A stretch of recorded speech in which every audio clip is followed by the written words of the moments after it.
What's up, everyone? I hope you're having a fantastic day. I'm Anzalone, here with the most beautiful Nicole. Hi, guys. And we are Scalp Logic, educating and pioneering the scalp micropigmentation industry. Today, we want to talk about some aftercare. Yeah. So let me just hit the 5 main points I want to discuss in aftercare. There's a couple other things to consider, but this ultimately encompasses most of it. So we got the sun and the sweating. Yes. Okay. Washing and shampoo, what to use, how to do it. Shaving, keeping up with it. Skin health, major one that has a lot of different ways we can go with it. And then finally, just long-term maintenance in general. Yes. All right. And so before we begin this, let's just, a major disclaimer, we need people to understand.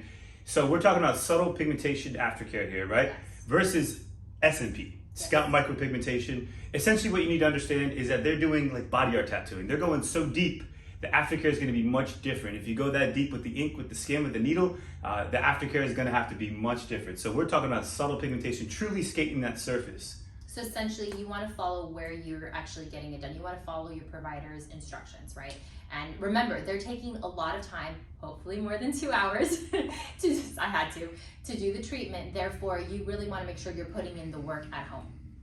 Right, and just to clarify, Nicole's not taking a dig at anybody. If someone can do it in less than 2 hours and you love the results, perfect. But we know that if someone's taking 2 hours or less, then the impressions don't look the same size as real hair follicles, which is not the goal that we think is what everyone should try to achieve. That's exactly. Just crazy. Sometimes I'm 4.5 hours in and I'm like, there is no way that somebody could get this done in 2 hours. So just saying that. If you don't know what we're talking about, guys, look at almost anyone else's portfolio and zoom in on the heel pictures and you'll see what we're saying. Good luck trying to find them. There's not an abundance of them, but anyway, let's kick it off. Where do you want to start? Sun and sweating. Okay. So what our recommendation is always to avoid the sun after this treatment, okay? To and from your car, totally fine. But if you're gonna be in the sun for a long period of time, you wanna schedule this treatment when you're not gonna be needing to be in the sun, okay? Number one. Number two, we provide a customized shampoo based on the client's skin, and they start using the shampoo the very next day, and they wash every single day. Yeah, this is confusing, and my entire career it's been confusing for people. I've always done different than most of the SMP industry. They'll do 4 days or 5 days, whatever. Don't touch it with water, don't touch it with soap, no nothing. There's many fears that if you wash it right away, it's going to fade, it's going to go away. There's so many different theories behind this, but essentially you've had a treatment done. You want to keep your skin clean. Keep that in mind for a second. Perfect. Okay. Anything else on the sun? Goes without saying, huh? Just kind of. I would say if you have to be in the sun within, even a couple days after getting your treatment, wear a very loose fitted hat, something that protects against the sun, and just try to minimize your time in the sun. Especially even when it comes down to the sweating. No sweating for 3-4 days after getting this treatment done. A little longer if you could. Yeah, and just final point is, I think I want to emphasize, it's custom. Everything's custom. We just had a guy the other day, not the opposite of an ideal situation. The guy's obsessed with golfing. He's like, I'm outside. I'm going to go tomorrow. I'm going to go today. No, don't do it. But there's ways to go about it. So, you just want to be, I guess, just educated, right? Is really all you need to know. Think about Use your discretion. Exactly. You're getting this treatment done, and it does take a lot of time and effort. So definitely just take care of it at home as much as possible. Okay, cool. So, washing and shampoo. Washing and shampoo. So as I said previously, we give a customized shampoo that you're going to be able to use the very next day. And this is going to be based on your skin and what you need. Everybody's a little different. You've got dry skin, you've got oily skin. So you want something that's tailored towards your needs, and it's going to make the process a lot easier. Even just the healing process in general, I would say. Cool. Yeah, pretty straightforward. Again, like you said earlier, washing it is super ideal. You want to keep it clean. When we're inserting ink, and I don't care what depths at this point, what's happening is the needle's making a hole, and then as soon as you take that needle out, the skin just clams up, and the skin is super resilient. So the idea that you're going to mess with the ink and all that kind of stuff, washing it the day of, it's crazy talk. It doesn't apply. Okay.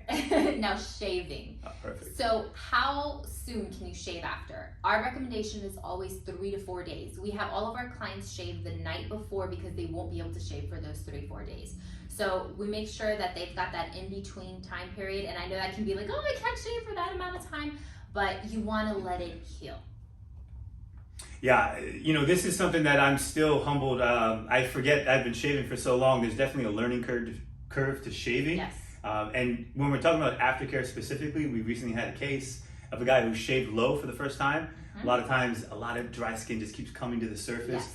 So definitely something to consider. A lot of ingrown hairs, a lot of different situations that he wasn't really used to dealing with, so it kind of added to the situation. Right. And then on the flip side, guys that are using a blade shave or a foil shave or really close shave, Yes. Induces a lot of irritation, skin bumps, all that kind of stuff. So again, custom. Preference. Ultimately, I say get a couple of different options. Have the blade shave, Always. have the foil, have the shaver, and kind of dial in what works best for you. And even different products will take your entire shaving experience to a whole other level. They don't have to be expensive, but Right. different products are going to work really well for you, and it's just going to make it easier. Why not?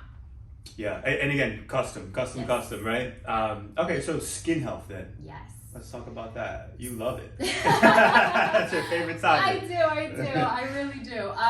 So skin health is, first of all, we really work with our clients before they come to kind of dial in their skin and have almost like a game plan for them, right? Because again, customize. I know we say this all the time, but it really is. Your skin is going to be different than, the guy sitting next to you. So we want to really work on that. Now, long term for, your actual skin health, we want to make sure that you have essentially a regimen, something that is going to work for you, whether that be, a moisturizer, a toner, sunblock. Everybody's different. Again, customize. Exactly, customized. Some guys, they have to do nothing, which Yes. is awesome. And sometimes those guys have the best skin. Yes, I'm like, what? And then a lot of times, there's guys that see a specialist, see a doctor and get it lasered every year, whatever you have to do, and then everything in between. So again, just really fitting your preferences and your lifestyle, all that good stuff. I would say something though. Yeah. Men's thoughts on skin health has really, really changed. People, especially, are more inclined to want to have better skin and to understand that you do look younger longer. So taking care of your skin now is vital to kind of have that happen. I had to. Yeah, no, I love that. And in my own experience, I'm from Pennsylvania. I moved to Florida and just cooked my skin for a couple of years. I wasn't educated, and knowing what I know now, I didn't think I cared so much about skincare, but it goes a super long way. Forget SMP and all that. It goes a long way if you do some preventive things, proactive things. Yeah, definitely. Okay, and then lastly, let's hit the long-term maintenance. Yep. What do you think? So what I love about this treatment is that it gives you the freedom where you don't really have the maintenance. I mean, obviously you're going to be shaving, but you're pretty much probably doing that either way. Yeah. But you have that, I don't have to worry about fibers. I don't have to worry and make sure if everything's sitting the way that it should. That's the freedom of this. And it really does give you that type of, what would you say? I love what you're saying. To me, this is like the core of why we do what we do. We take an extra long way to go about doing it. Like I said, very labor intensive, but the payoff is once you're finished, you just get to enjoy it. Yours. The best part is when you forget you've had something done. Yeah. Right? Like you're sitting there 3 months after your final results, 6 months after, a year after, you just shave it. That's it. It's just a part of you. So maintenance free. Pretty much, if you love being in the sun, eventually build up to that. Things you would already do before getting the treatment, wear sunblock, wear a loose fitted hat if you're going to be in the sun, taking care of your skin, as we keep saying, just the things that you would normally do. But the best part about subtle pigmentation is that long term, you don't have to worry about it. You're not sitting there, second guessing yourself, looking in the mirror constantly. It's the freedom. I would say just severe sun damage Of course. and dry skin. You just pretty much combating that your whole life, which most days you're not gonna have to do much, and that's it. That's really, other than that, you forget about it, act as if you have a full head, you have that frame to your face, and that's it. Yeah. All right, guys, thank you so much for watching. I know we definitely missed a couple of things. There's so many points to hit when it comes to the whole process. So if we miss anything, please comment below. If you have any questions, we'd love to hear it, and we'll see you next time.